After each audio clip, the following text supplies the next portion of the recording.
दोस्तों बात यह है कि हम गहरे समुद्र में कई दिनों तक रहकर इन टूना मछलियों को पकड़ने के लिए अब तैयार हो रहे हैं, और वो भी इस बार 10 दिन से ज्यादा। 10 लोग समुद्र में रहकर मछलियां पकड़ने वाले हैं। हम सभी अपने पेट के लिए ही तो रोजाना मेहनत करते हैं। अब उसके लिए जरूरी खाने का सामान ही हम अपनी नाव में लाद रहे हैं। अगर हम अच्छे से खाएंगे तभी तो समुद्र में हिम्मत से काम कर पाएंगे। इसलिए खाने का सामान बहुत जरूरी है। हमें जितनी भी खाद्य सामग्री चाहिए थी वो सब जहाज पर लाद दी गई है। अब बस नहाने और पीने के लिए जरूरी पानी लादना बाकी है। अब हमें जितना पानी चाहिए था वो भी लाद दिया गया है। मछलियां पकड़ने से ज्यादा पकड़ी हुई मछलियों को सुरक्षित रखना बहुत जरूरी है। अब हम उसके लिए जरूरी बर्फ अपनी नाव में लादने वाले हैं। इस बार हम समुद्र में मछली पकड़ने के लिए लगभग 600 के करीब बर्फ लेकर जाने वाले हैं। हम समुद्र में इस बर्फ को जितनी जल्दी खत्म कर लेंगे उतनी ही जल्दी हम वापस किनारे पर लौट आने में सफल हो पाएंगे, क्योंकि हम जो मछलियां पकड़ते हैं उन्हें सुरक्षित रखने में इस बर्फ की बहुत महत्वपूर्ण भूमिका होती है। फिर अपनी नाव के लिए जरूरी मात्रा में डीजल भरवा कर सबको अलविदा कहकर सीधे समुद्र में मछली पकड़ने के लिए निकलना होता है। हमेशा आत्मविश्वास से भरे रहे दोस्तों, अच्छा ही होगा। फिर यूं ही फोन उठाकर अपने सभी रिश्तेदारों, दोस्तों और शुभ चिंतकों को अलविदा कहकर और भारी मन से इस समुद्र में जाकर वापस आने में लगभग 1 महीना लग जाएगा। ये कहकर कि टावर नहीं मिलेगा, यूं ही फोन काट कर निकलना होता है। जब ये सोचते हैं कि अपनी पत्नी और बच्चों से बात नहीं कर पाएंगे, उन्हें देख नहीं पाएंगे तो बहुत मुश्किल होती है। लेकिन जब किनारे पर आते हैं तो जो खुशी मिलती है ना, उसकी कोई हद नहीं होती।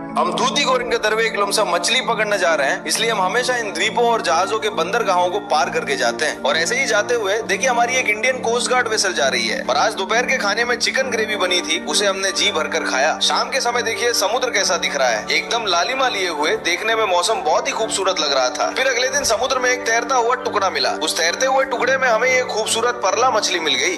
गहरे समुद्र में हम जो मछलियां पकड़ते हैं उनमें सबसे खूबसूरत मछली ये परला मछली ही है। और फिर जब हम समुद्र में जाल डालने की जगह ढूंढते हुए जा रहे थे तभी बारिश भी होने लगी।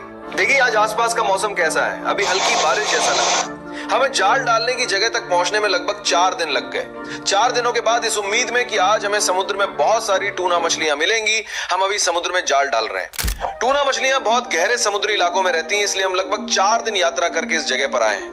अभी शाम के 6 बजे हैं। इस समय समुद्र के ऊपर आसमान कितना लाल और खूबसूरत दिख रहा है, देखा आपने? और फिर समुद्र में जाल डालने के बाद देखिए रात के खाने में हम क्या खा रहे हैं, रसम और ऑमलेट और हमारी इंडियन ओशन की मछली फ्राई। यही है जिसे हम सब मिलकर खाने वाले हैं। समुद्र पर रात का खाना हमेशा एक साथ ही होता है, बाकी समय में काम होने की वजह से तो अब एक साथ नहीं खा पाते। बस इस रात को ही सब एक साथ खाना खाते हैं।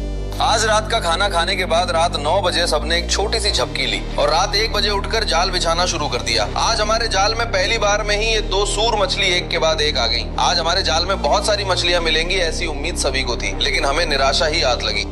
मछलियां हमें बहुत ही कम मिली हैं। एक जिंदा स्टिंगरे मछली और 20 से भी कम टूना मछलियां ही हमें मिली हैं। ये बहुत ही कम मछलियां हैं। आज हमें मछलियां नहीं मिली ये सोचकर वे निराश नहीं होंगे, अगले दिन देख लेंगे। अगले दिन हमें बहुत सारी मछलियां मिलेंगी ऐसी उम्मीद हमेशा रहती है। अब तक पकड़ी गई मछलियों पर बर्फ डालकर काम निपटाकर सुबह दलिया पीना होगा। अगले एपिसोड में मिलते हैं।